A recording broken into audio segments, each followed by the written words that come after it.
ಎಲ್ಲರ ಬದುಕು ಇವತ್ತು ಉತ್ತಮವಾದ ಪರಿಸ್ಥಿತಿಲಿದೆ ಅಂತ ಹೇಳೋಕ್ಕಾಗಲ್ಲ. ಅದರ ಅನುಭವ ನಾನು ಪ್ರತಿದಿನ ನೋಡ್ತೇನೆ.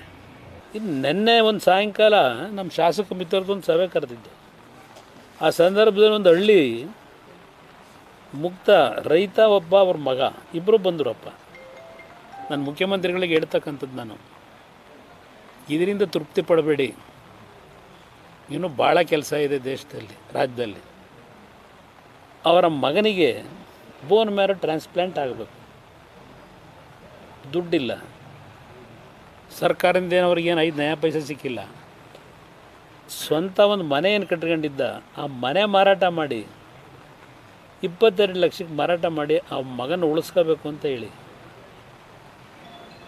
ಆ ರೈತ ಮತ್ತೆ ಇನ್ನೂ ಏನು ದುಡ್ಡು ಶಾರ್ಟೇಜ್ ಇದೆ ಅಂತ ನನ್ನ ಮನೆಗೆ ಬಂದ್ರಲ್ಲ.